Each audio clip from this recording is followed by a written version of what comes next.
A nossa esperança a respeito de vós está firme, sabendo que, como sois participantes dos sofrimentos, assim o sereis da consolação.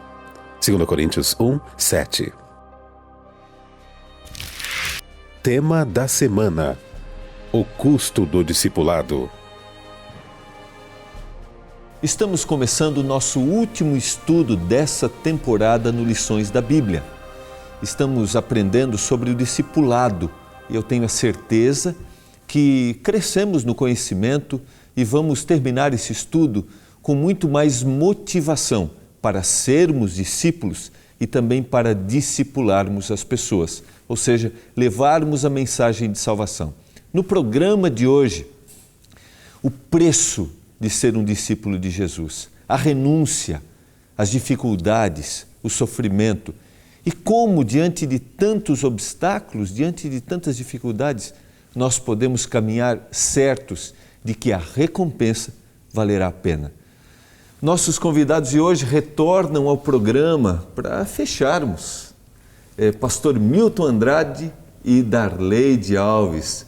Sejam bem-vindos, conhecidos dos telespectadores da Novo Tempo, mas sempre vale a pena aquele alôzinho e a apresentação. Vamos começar pela Darleide, pastor? Sim, por favor, Darleide. Darleide, seja bem-vinda. Muito obrigada. Bom demais estar aqui com vocês novamente, todos nós juntos, nessa busca do conhecimento da Palavra de Deus. Um abraço aos amigos que sempre me acompanham nos meus trabalhos aqui na Novo Tempo. Estamos juntos nessa parceria o tempo todo, querendo oferecer o melhor que Deus nos põe nas mãos para fazer. 2 programas, né? Consultório de Família e o Sem Tabus. Okay. Todos na área de relacionamento e família. Ok. Pastor Milton Andrade. Olá, pastor. Prazer estar com você, com a Darleide também. Poder retornar aqui ao programa, esse último estudo, né, desse trimestre, esses meses. Estou feliz por estar aqui no programa. Eu gosto bastante de Lições da Bíblia, sempre acompanhei. E é um prazer estar com o senhor nessa nova temporada, essa nova fase. Que Deus possa nos abençoar nesse estudo de hoje. Né? Ok. Pastor Milton, que é baixo do Quarteto Arautos do Rei. Sim. E aqui na Novo Tempo trabalha... Eu trabalho na Escola Bíblica, que a gente poderia até chamar de coração da Novo Tempo, onde chegam todas as mensagens, e-mails, cartas, telefonemas dos nossos ouvintes e telespectadores da TV Novo Tempo. Nós enviamos estudos bíblicos, nós atendemos ligações telefônicas, dúvidas teológicas. Então é um prazer trabalhar nessa instituição tem levado a palavra através dos meios de comunicação. Né? Ok. Lembrando que num quarteto a gente tem 4 vozes. Exato. O primeiro tenor, que é aquele que canta mais agudinho, né? Depois... Segundo tenor, barítono e o baixo. E aquele que é a base, né?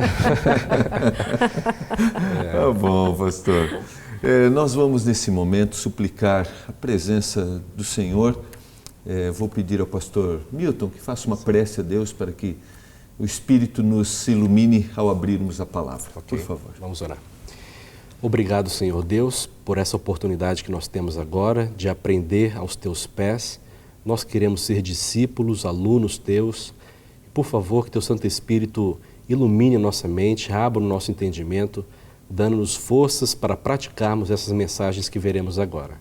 Abençoe cada pessoa que está nos assistindo nesse momento. Pedimos em nome de Jesus. Amém, Senhor. Amém. Quero lembrar a você que você também pode ter acesso ao nosso guia de estudos, é o que nós usamos aqui, né, que nos dá o norte aqui. Lógico que a base é a palavra, é a Bíblia, mas esse é o nosso guia de estudos. Você pode saber um pouquinho mais acessando o endereço que está aí embaixo da tela, e você pode também acompanhar muito mais o nosso programa aqui através das orientações que estão no guia de estudos. É o preço que nós pagamos quando aceitamos a Jesus Cristo como nosso Salvador.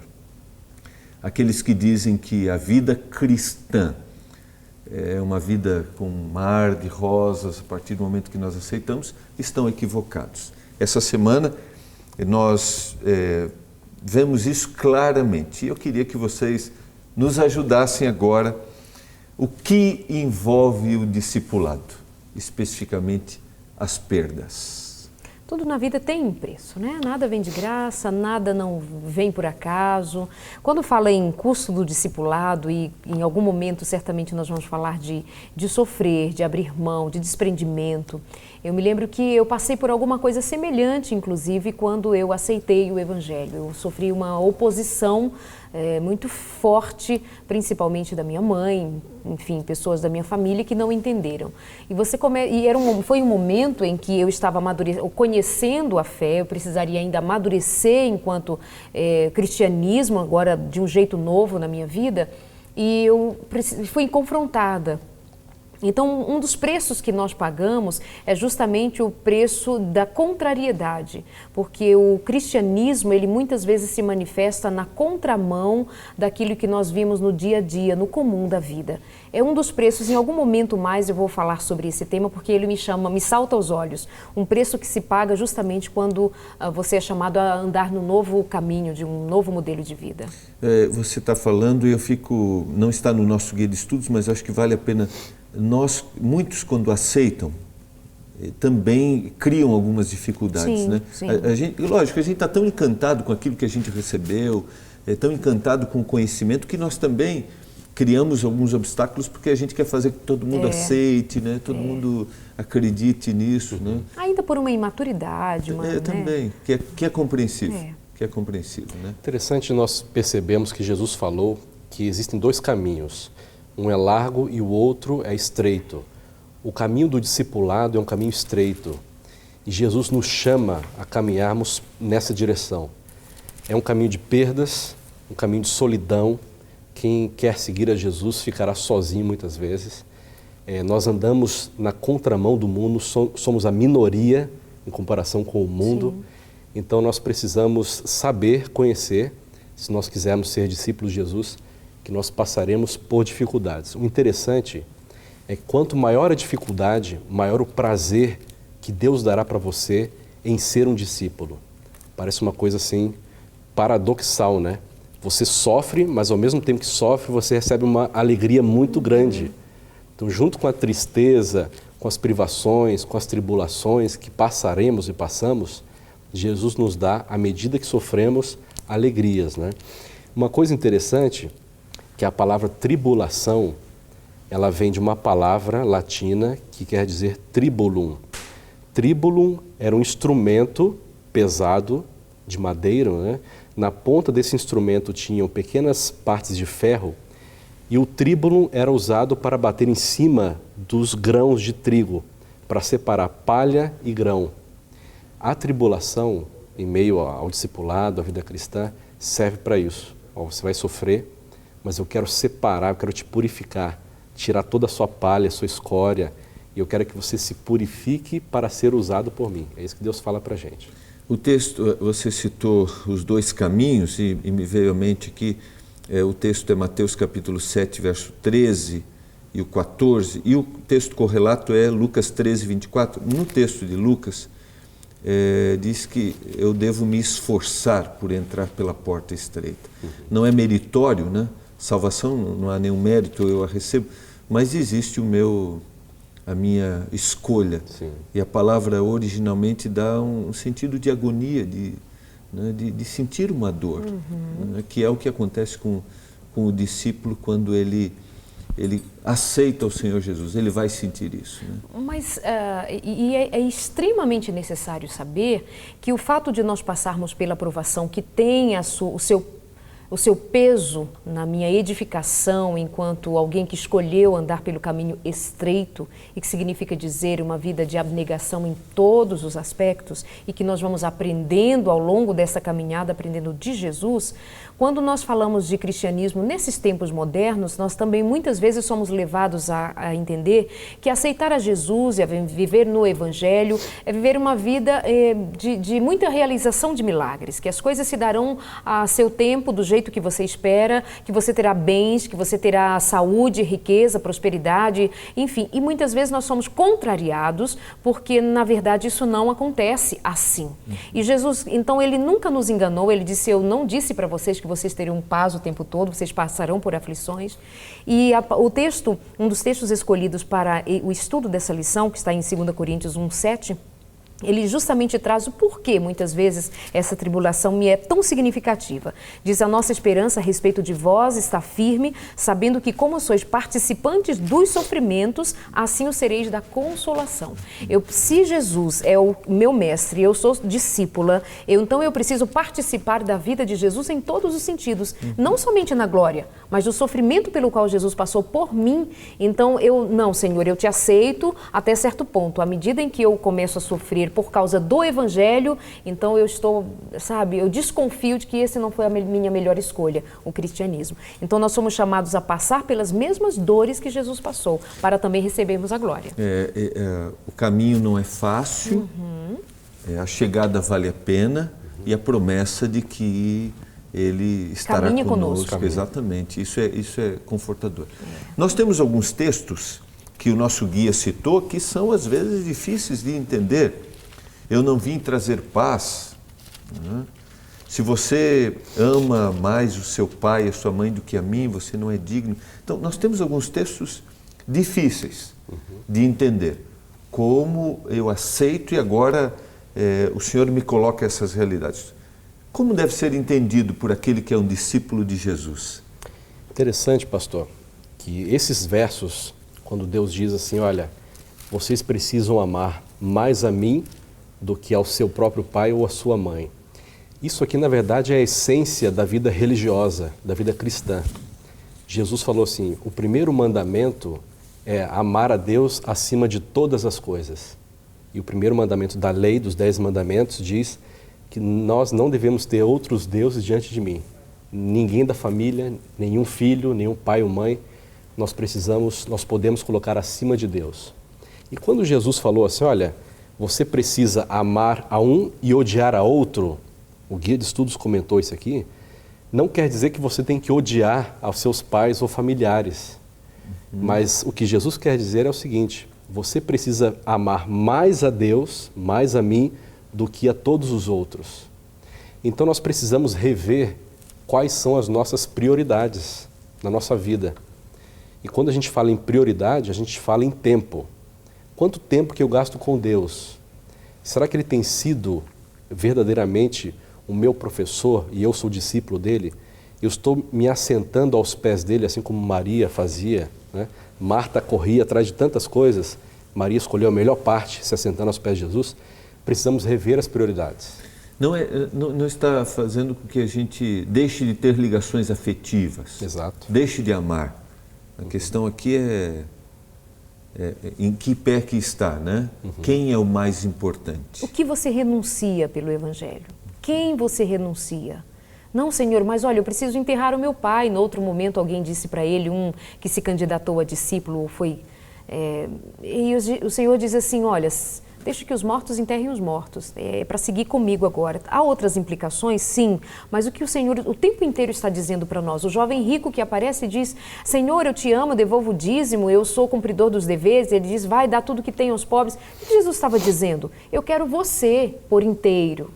Então, o preço do Evangelho, assim como Jesus se entregou por inteiro por amor, Ele também nos pede por inteiro, na mesma proporção desse amor, claro, na medida que nós podemos amá-lo, porque o nosso amor não se compara ao amor de Deus. Então, o tempo inteiro nós vamos ver Jesus dizendo que o preço do discipulado é uma vida inteira de devoção. Quando ele está falando sobre a paz, que supondes que vim para dar paz à terra, não, eu vou lá afirmo, antes divisão. O que ele estava querendo dizer? Isso vai totalmente de encontro ao que a gente ouve aí no Evangelho da Prosperidade. Você vai aceitar Jesus, vai dar tudo certo na sua família, vai dar tudo certo na sua vida financeira, você vai ter carro, casas, etc.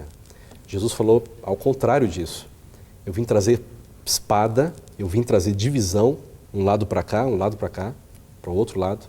Eu vim dividir familiares, ou seja, algumas pessoas da nossa família não aceitarão o fato de nós seguirmos a Jesus. Okay. Esse é o sentido da divisão, da espada. E nós sabemos dezenas, centenas de histórias de pessoas que foram expulsas de casa pelos próprios pais, né, porque aceitaram a Jesus Cristo. E isso vai acontecer muito ainda. Jesus veio trazer exatamente essa divisão. É claro que Jesus nos convida hoje a priorizarmos o reino de Deus, as outras coisas serão acrescentadas, e esse priorizar o reino dos céus, ele envolve, na questão prática, né, o estudo da Bíblia, oração.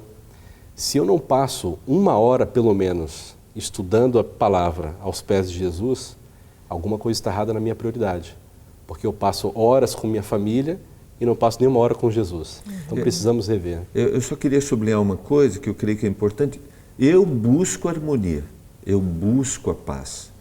Eu não estou confrontando, levando desarmonia, Não, eu busco a paz. Agora, a minha escolha, priorizar o reino dos céus, naturalmente é uma confrontação em alguns aspectos. Mas parte do discípulo ser amoroso, ser carinhoso, honrar, né? Em nenhum momento desprezar. A gente precisa levar em consideração justamente isso, que a palavra, quando ela se apresenta em algumas versões, como o ódio, a separação, o que ele está dizendo para nós? Que nada nesta vida deve tomar o lugar daquilo que é essencial, fundamental, absolutamente necessário. Porque muitas vezes se dá de que nós não seguimos a Jesus, nós não aceitamos a obediência, não temos a prática da obediência à palavra, porque nós temos outros interesses a quem servir. Então, nem interesses e nem pessoas devem tomar o lugar do chamado que Jesus nos faz para sermos inteiramente deles. E isso tem um preço. E se for necessário pagar com a própria vida, quem o fará? Você está acompanhando lições da Bíblia. No intervalo, após o intervalo, nós vamos tentar explicar um pouco o que significa levar a cruz de Cristo. Que diferença a cruz faz na vida daquele que é um seguidor. Nós voltamos já já.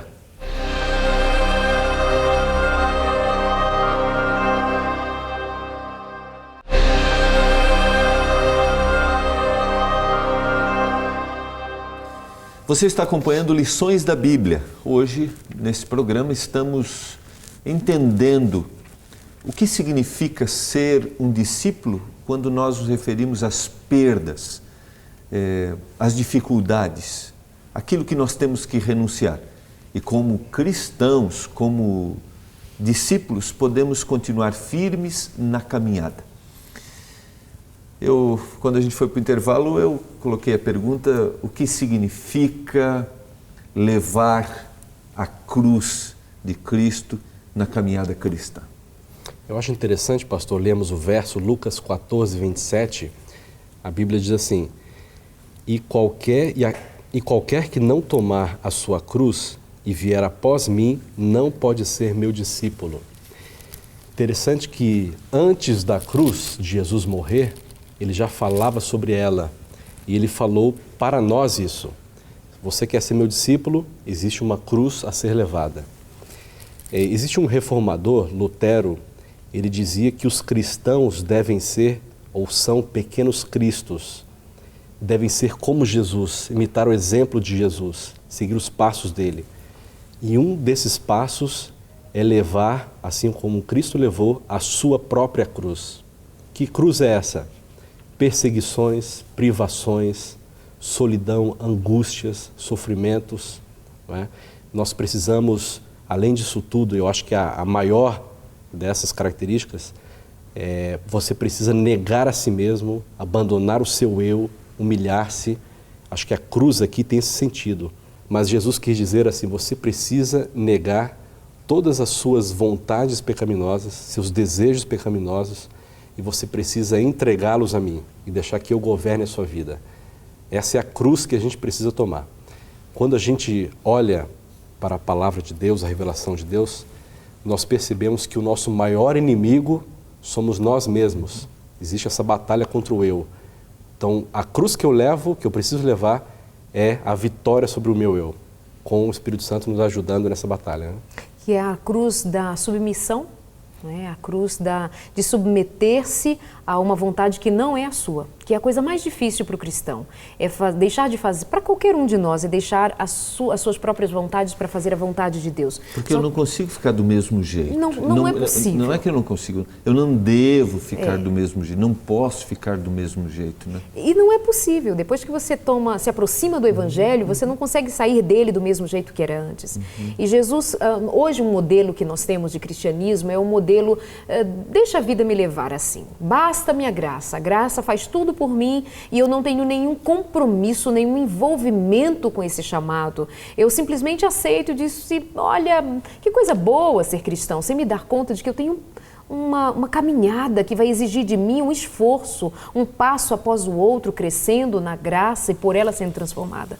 Mas Jesus disse, por exemplo, em Marcos, na mesma ação, quando ele nos chama a tomar a cruz, ele diz uma palavrinha a mais no Evangelho de Marcos 8:34. Então, convocando a multidão e juntamente os seus discípulos, disse-lhes, se alguém quer vir após mim, a si mesmo se negue, tome a sua cruz e siga-me. O mais fácil é tomar a cruz, é dizer eu sou de Cristo.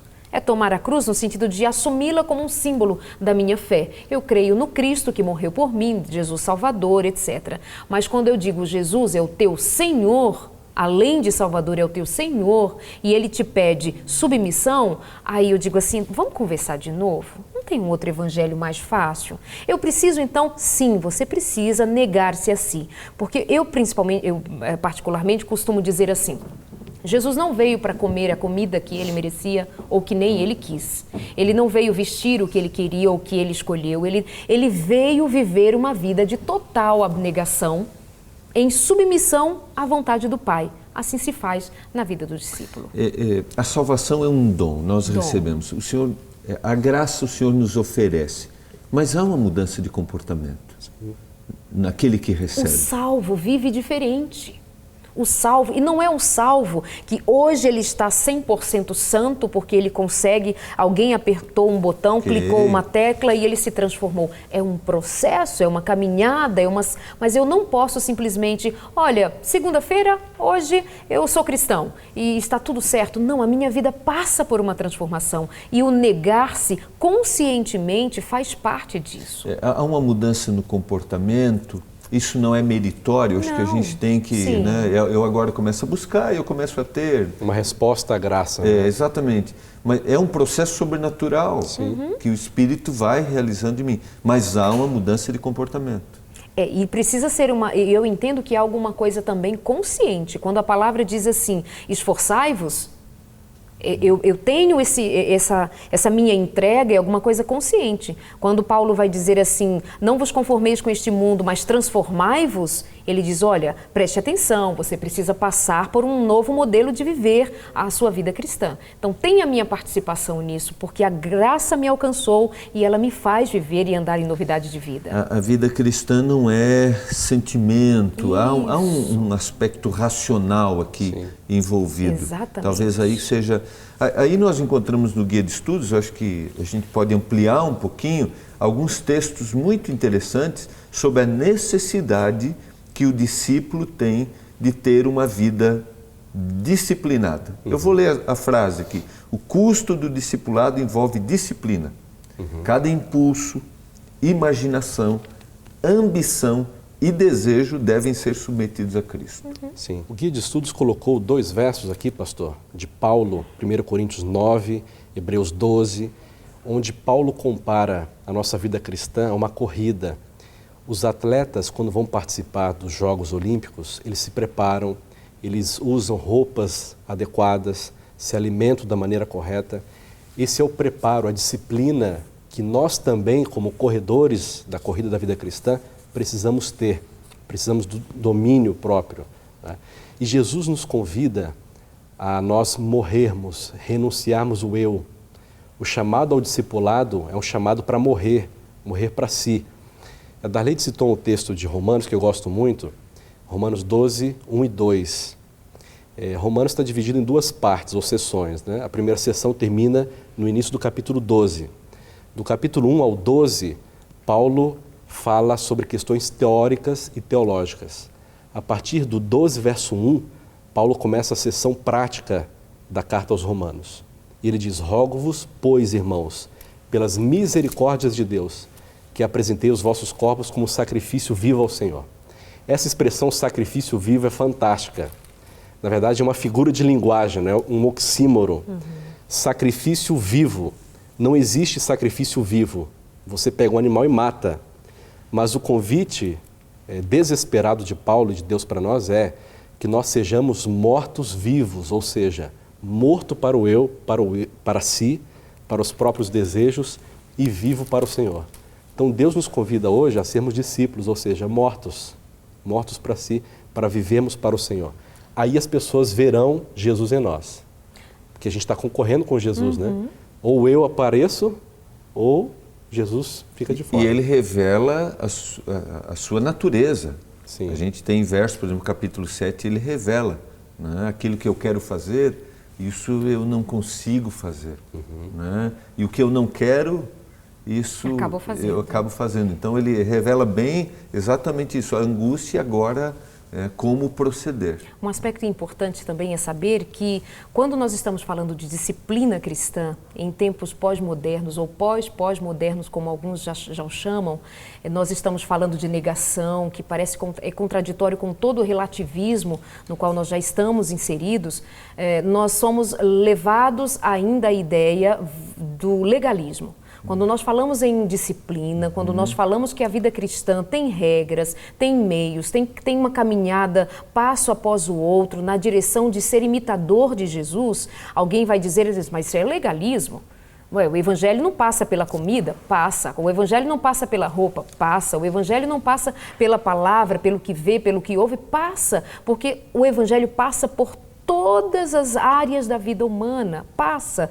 Então isso não é legalismo, é simplesmente ser imitador de Jesus. Porque um discípulo, ele precisa ser diferente, ou ele é diferente. Então ele vai comer diferente.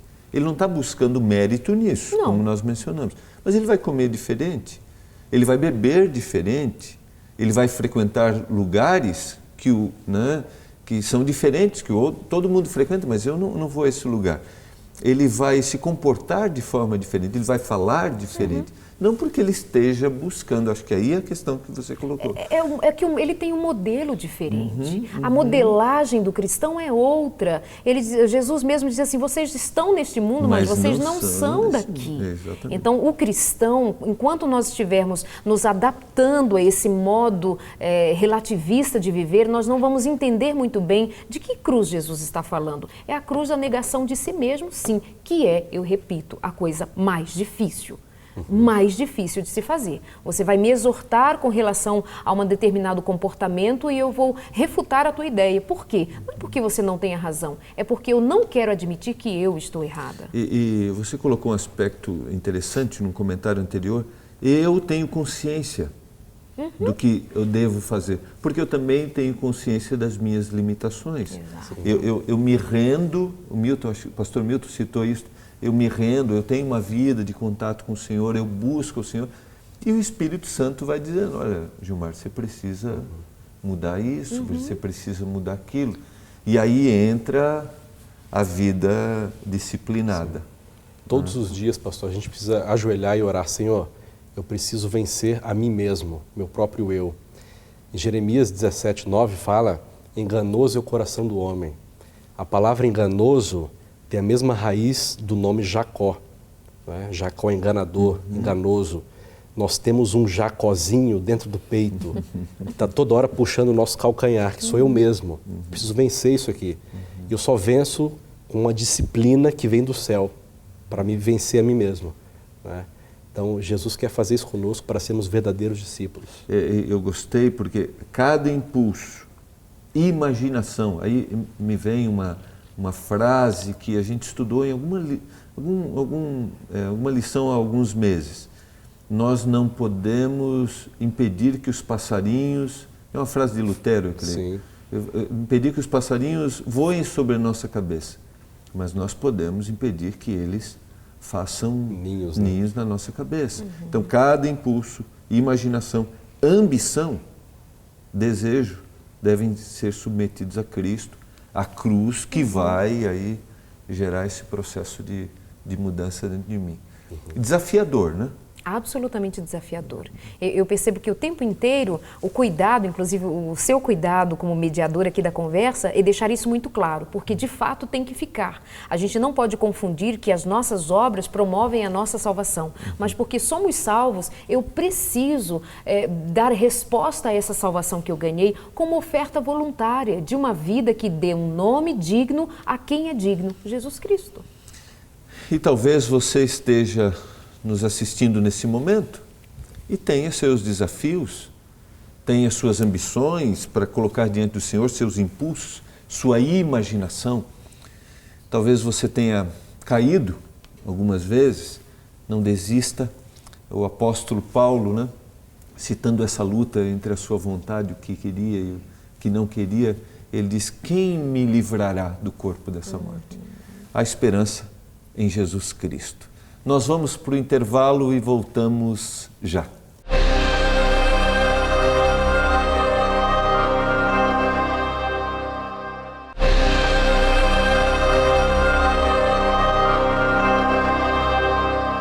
Você está acompanhando o último estudo dessa temporada do Lições da Bíblia. Hoje estamos falando sobre o preço de ser um discípulo. E agora é hora de a gente trabalhar um pouquinho no que o guia nos apresentou sobre os benefícios daqueles. Há um preço para ser pago, mas existe uma recompensa.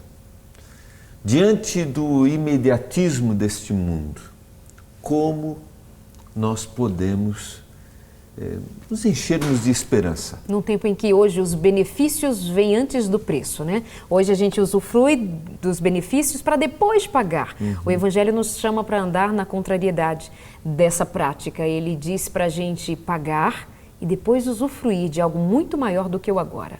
Complicado para a gente em tempos assim pensarmos e admitirmos. Olhar para o futuro. Interessante que prazer e sofrimento todos nós passaremos na vida, né? Só precisamos definir ou decidir qual ordem que a gente vai querer, né? Ou você é feliz agora para sofrer depois, ou vice-versa.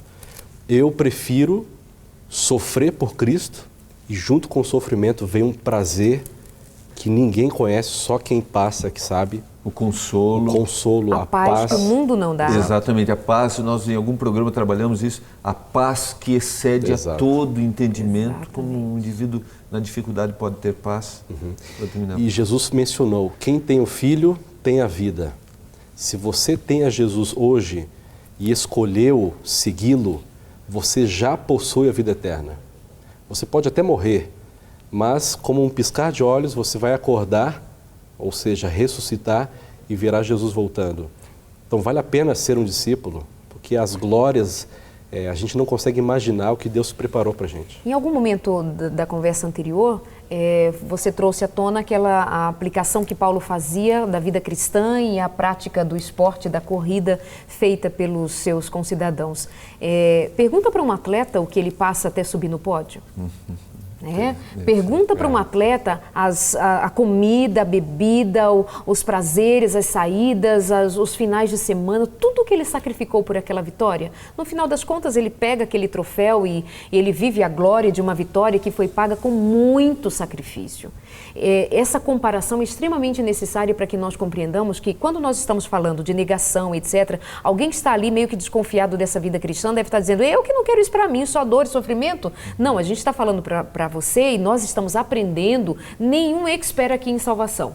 Todos nós submissos à graça do Senhor para sermos salvos, mas certo de que nessa caminhada nós precisamos nos submeter a esse aprendizado prático, de que nós muitas vezes para aprendermos precisamos passar pela dor. Para aprendermos que a vitória tem um valor, eu preciso experimentar o sacrifício de ter lutado por ela, mas não pelo mérito meu, mas por acreditar que alguém já venceu por mim e eu posso fazê-lo igual. Eu não consigo encontrar lógica na existência se eu não pensar que os laços que eu criei aqui serão laços eternos. Vamos lá, pessoas que a gente perdeu, que a gente aprendeu a amar. Vou citar meus avós que me levaram à igreja.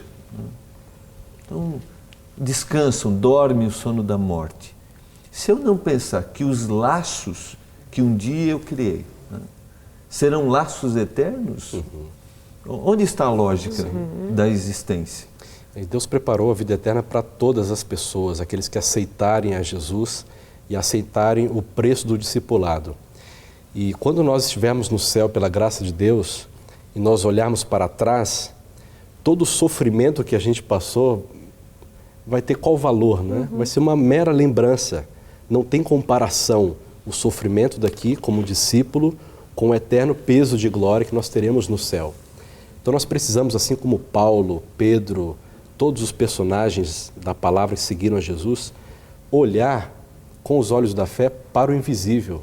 Eles estavam sofrendo, mas os olhos deles estavam com as cortinas do céu abertas, olhando para as bênçãos que Deus tinha preparado para eles. Então acho que esse é o foco, deve ser o foco da nossa vida. E além disso, nós precisamos pensar no seguinte: olha, Deus tem uma bênção para mim como discípulo. Como seria bom se eu fizesse outros discípulos aceitarem essa mesma graça? Jesus quer isso, que eu seja um discípulo, aprenda a ser um e faça milhares, centenas de milhares de outros para levá-los ao céu também. Salomão diz em Eclesiastes capítulo 3, se eu não me engano, verso 11, que Deus pôs a eternidade no nosso coração. Então, nós fomos feitos... Nós desejamos exatamente. A eternidade. E aqui talvez seja o grande detalhe. Ainda que esse mundo me faça imediatista, a minha visão é futura. E a gente tem alguns textos que o nosso guia apresentou que são confortadores. A gente os conhece bem. Um deles é o discurso de Jesus preparando os discípulos que ele iria subir ao céu, né? São João 14, verso 1 em diante. Não se turbe o vosso coração, credes em Deus, crede também em mim. Na casa de meu pai há muitas moradas. Se assim não for, eu vou-lhe teria dito, pois vou preparar-vos lugar. Eu vou voltar e vou buscar você. Amém. E o próprio Jesus, ele era animado por essa expectativa que viria após o sacrifício. Então, em momentos difíceis, ele olhava para o Pai, ele recebia do Pai ânimo e conforto pelo que viria. Lá em Marcos, nós já lemos hoje Marcos 8:34, e se estendendo um pouco mais, nós falávamos sobre essa expectativa futura que nos ajuda a vivermos o dia de hoje com mais segurança, apesar das dores. Diz assim: quem quiser, pois, salvar a sua vida, perdê-la-á. Verso 35. Quem perder a vida por causa de mim e do Evangelho, salvá-la-á. Ele diz: eu garanto para você, eu garanto que se você entregar a sua vida para mim hoje, se você estiver escondido em mim hoje, eu te farei ser posto na glória, porque eu te dou essa glória. Quem aproveita ao homem, o que aproveita ao homem ganhar o mundo inteiro e perder a sua alma? Olha que pergunta reflexiva. Que daria um homem em troca da sua alma? Tem preço, ele está dizendo, tem preço. Não dá para imaginar, porque qualquer que nesta geração adúltera e pecadora se envergonhar de mim e das minhas palavras, também o Filho do Homem se envergonhará dele, quando vier na glória de seu Pai com os santos anjos. Nós temos é interessante que esse verso me desafia quando eu me torno um discípulo. O que eu tenho que fazer? E agora, qual será a minha recompensa final se eu renunciar o meu eu, né? Tomar a cruz? Então, a recompensa... Deus quer que a gente tenha uma vida feliz aqui, certo? Sim, eu vim para que tenham vida em abundância, mas uma vida que se estende além do que nós podemos enxergar com os nossos olhos míopes. Se a gente se limitar apenas a essa vida, nós somos os mais infelizes. Então, Ele quer que eu tenha uma vida feliz aqui, mas Ele quer que eu olhe além, né? Existe um prêmio, pastor, em Paulo, em 1 Coríntios 9, 24 a 27, fala que no final desta corrida existe uma coroa incorruptível. Hoje, quando nós assistimos aos Jogos Olímpicos, nós vemos os atletas vencedores recebem uma coroa feita com ramos, né? Ramos de louros, etc., oliveira, uma coroa que se gastava e se gasta. Jesus preparou para nós, que corremos a corrida da vida cristã, uma coroa eterna, uma coroa de glória. E quando nós receberemos? Quando Jesus voltar, estivermos no céu, e esse será o prêmio, a herança, o simbolismo daquelas pessoas que sofreram, renunciaram ao eu, foram perseguidos, mas escolheram colocar Jesus em primeiro lugar, né? Não existe comparação com as glórias do mundo com aquilo que nós teremos no céu. Vale a pena nós sermos discípulos de fato do Senhor para recebermos a herança. Quando Daniel estava para falecer, Deus falou para ele, olha, a sua herança já está reservada e você vai recebê-la quando você ressuscitar. Essa mesma herança Jesus preparou para nós, é só um pouquinho mais, né? Como diria os arautos. Como diria, é só um pouquinho mais. Vai sofrer, vai passar. Você está sofrendo, vai passar um dia. Se você está feliz, vai passar também, vai chegar um momento de tribulação, tristezas, mas nós precisamos olhar além. Daqui para frente virão problemas, tribulações, mas Jesus preparou, já está preparado, um presente maravilhoso que é a vida eterna. Não dá para imaginar uma vida de 70, 80 anos sendo interrompida pelo descanso, pela morte, e eu nunca mais ver, nunca mais reatar os laços. Não dá para imaginar uma vida para sempre de dor e sofrimento. E aí vocês falavam aqui, eu fiquei pensando, os 2 últimos capítulos do Apocalipse são um consolo para a gente, né? E talvez nós estejamos fazendo o programa nesse momento e alguém está nos assistindo, sofrendo, com uma doença, talvez desenganado, talvez aguardando uma cirurgia, talvez fazendo um tratamento, vivendo, talvez tenha perdido alguém que amava, poucos dias, poucas semanas. Aqui está a lógica, né? E Deus enxugará dos olhos toda a lágrima. A morte já não existirá. Já não haverá luto, nem pranto e nem dor, porque as primeiras coisas passaram. A gente encontra aqui o verdadeiro sentido. Vale a pena a gente relembrar, Darley, de Pastor Milton, o capítulo 11 de Hebreus. Ali é uma galeria, a galeria dos heróis da fé. Eles tinham algo em comum, né? Todos tiveram algo em comum. E esse algo em comum deles que se torne comum para a gente. Né? E a palavra diz que eram homens sujeitos a pecar como nós somos, mas perseverantes em continuar a corrida, caía, levantava. O que a gente não pode passar é a ideia de que essa caminhada, essa corrida, essa disciplina cristã sugira que qualquer um de nós, alguém esteja pronto. Não, estamos falando de caminhar mesmo. Por exemplo, um atleta, voltando a esse elemento como figura para entendermos melhor, um atleta sempre vai querer cobrir a sua própria marca. Sempre vai querer se superar para que ele consiga e continue sendo um atleta, que dignifique a profissão, a modalidade que ele escolheu. Muitas vezes nós precisamos parar e pensar. A causa que nós assumimos, a causa cristã, o evangelho, ela é tão motivadora para mim, ela arranca de mim o que eu tenho de energia para gastar com ela, o tanto quanto eu gasto essa energia noutras situações que me apaixonam. Às vezes me parece que nos falta, falta em nós paixão. Eu vejo pessoas que dão a sua vida por uma causa política, pessoas que dão a sua vida por uma causa que muitas vezes são bonitas, são justas até, mas não dão a ela o preço da vida eterna. Então Jesus nos chama para fazermos valer a causa que nós assumimos. Você acredita na causa que você assumiu? Você crê que a bandeira que você levantou faz sentido? Então você vai chegar, se necessário for, a dar a vida por ela, para fazer valer aquilo que você assumiu como compromisso com a vida. Talvez alguém nos assista neste momento e esteja cansado. Talvez se culpe por algumas coisas e no caminho do discipulado, que é um processo de uma vida inteira, esteja desanimado. É possível. O que nós diríamos para ele neste momento? Eu diria que ele vai ser visitado como Jesus foi visitado quando ele estava desanimado no Monte das Oliveiras. Que o Pai enviou um anjo para consolá-lo. Que o Pai falou com ele. Ele vai animá-lo como aquela voz que disse: filho, tu és o meu filho amado, em ti eu me comprazo. Eu creio nessa, se Deus Pai falou com Jesus, ele fala comigo, ele me diz. Eu percebo que o segredo desses homens aqui deve ser o mesmo que o nosso. Eles olharam firmemente para o autor e consumador da fé. Amém. Nós precisamos, em meio às dificuldades, perseguições, problemas, olhar para Cristo. Ele é o foco.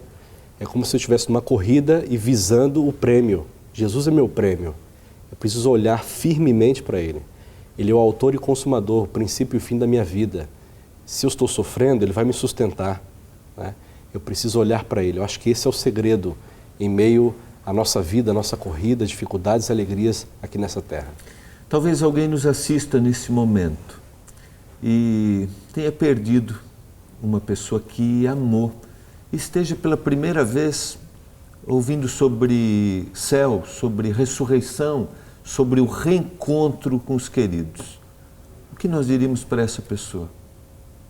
Eu diria o que eu experimentei quando eu perdi minha filha. Quando a minha filha morreu, eu fui sustentada pela confiança numa palavra que talvez não me fizesse muito sentido prático, mas eu experimentei confiar nela. Talvez você não conheça essa palavra, não é alguma coisa que você compartilhe no seu dia a dia, mas se você parou para ouvir, para entender o que nós estamos dizendo aqui, acredite que o que estamos dizendo é baseado na palavra de Deus. E nós não temos nenhuma outra filosofia, não temos nenhum outro conhecimento em nós mesmos para dizer para você o que esta palavra me diz. Confie. O Senhor nosso Deus é o Deus da vida e o Deus sobre a morte, porque a morte, quando se levanta, o Senhor diz, eu tenho poder sobre ela e eu hei de ressuscitar.